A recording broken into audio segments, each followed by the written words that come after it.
Hello there, Brick Fanatics. The LEGO Group has unveiled a brand new LEGO Technic McLaren Formula 1 car. And there are two kinds of people watching this video. People who say, what, another one? And people who say, oh, brilliant, this is the one I've been waiting for. Yes, this is the McLaren Formula 1 car that absolutely tore up the track last year. And I can't help but feel like designer Andreas Jensen must have spent a huge amount of time last year watching Formula 1 races and being like, that's the thing, I'm making it right now, I'm working on this, and it's winning, and it's winning, and it's winning. I got a little bit of that vibe off Andreas when he showed this off to us at Fan Media Days. He was very excited to talk about the car and to show off all of the cool little features that this one has that the previous similarly sized McLaren Formula 1 Technic car did not have. In case you were wondering though, no, the back wheels are the same back wheels that we've had previously. They're not slightly bigger, even though they should be. It sounds like Andreas is not particularly thrilled by that himself. I'm going to turn the rest of this video over to the designer because I feel like he can talk through this an awful lot better than I can.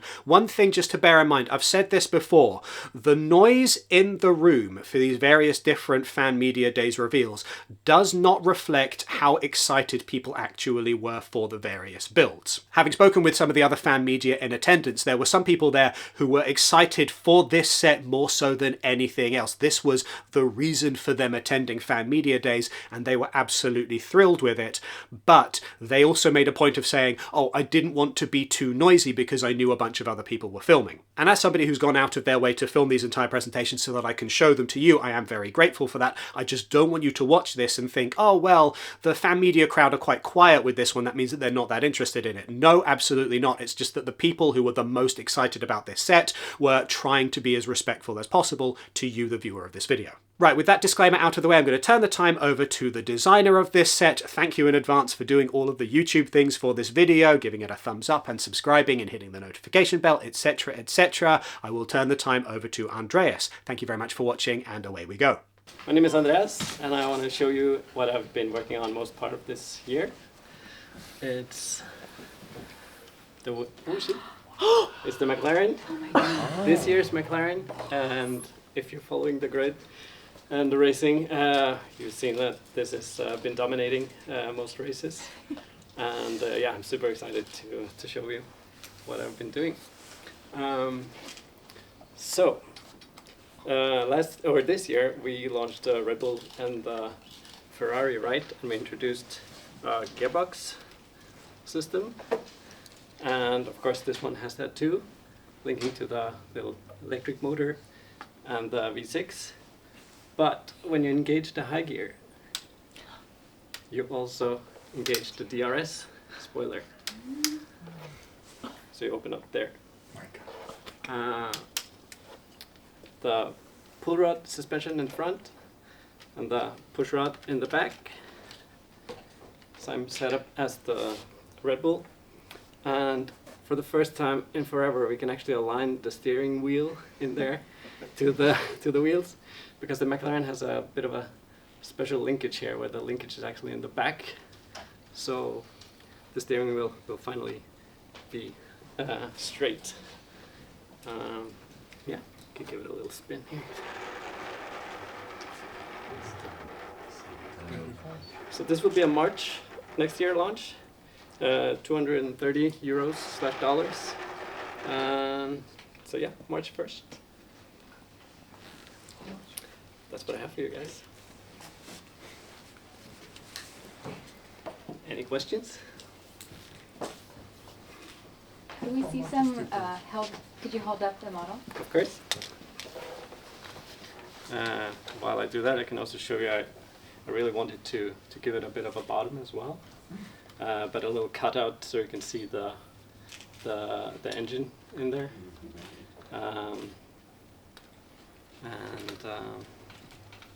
Yeah, like thinking about 360 all the way.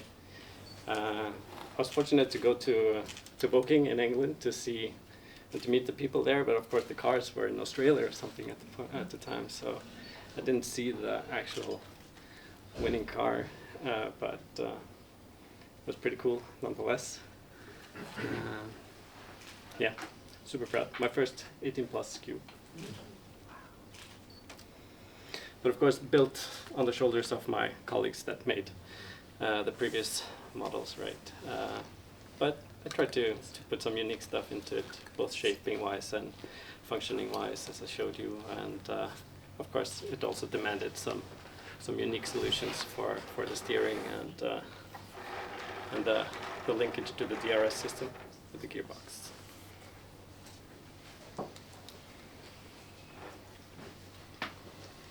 Standing a bit tall at the moment. I just built this copy the other day, but it will sag down, get closer to the ground over time. So yeah, that's the McLaren.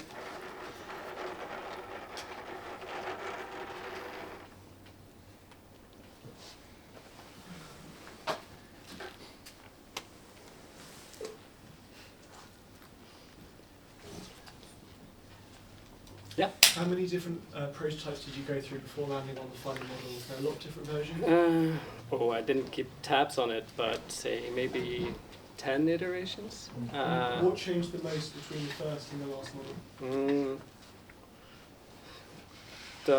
The biggest change was after going to seeing and talking to the engineers there, where they told me about the steering or the linkage to the steering. I was like, okay, that's cool. And then like when I built it, I was like, aha, I can finally align the little steering wheel to the steering linkage. Other things. Engine. Engine is the same actually. It's just the newness is the linkage of the gearbox to the spoiler and the DRS system. That's new. That's something I came up with and consulted with fellow designers on how to do it properly. I was like thinking, should you manipulate it from the back and that changes the gear, or should it be like more like a rigid gear change?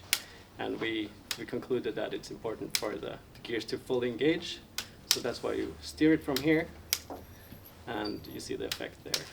And of course, the engine goes at different speeds. Else, there was a lot of course, there's always a lot of desires from the manufacturer, right? They wanted to make this the ultimate F1, even though it's the same scale, but they wanted to beef up everything. So compared to earlier, I beefed up the little exhaust system there and the bumper with the red light there as well. Lots of back and forth. When I came back from my summer vacation, they have changed a lot of the graphics, for example. So it's been evolving since January till mid-August actually. So it's a live project, but we finally locked it, and this is what you get. I ended up on 1,675 elements. There's no brand new elements. There's some color changes, of course. But finally, we get the white printing on the tires. We only have the red and the yellow from before, and these will be decorated as well. The Google Chrome wheel there. And fun fact about the Google colors: they're actually based on LEGO colors. So full circle. So they're not the proper Google colors. Well, OG. Because one of their first cabinets when they made like a server in their in like a basement or a garage back in the day, they actually built a cabinet of Duplo bricks. So that's what they just lifted the colors from our Duplo bricks, which are the same colors as the LEGO bricks, of course. So yeah. Lots of back and forth with the stickers, of course. I don't make the stickers. We have graphic designers dedicated to that, but a lot of back and forth always with all these partners. One more question? Yeah.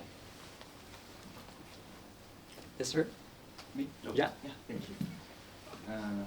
Are the front and rear tires the same? Yeah, width? they are the same width. Yes. So the only newness on the tires is the white decoration. It's still the same tires as we had for the last couple of years, so the slick tires.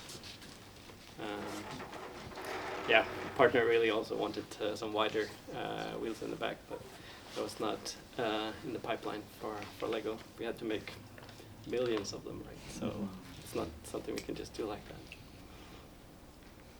So same width.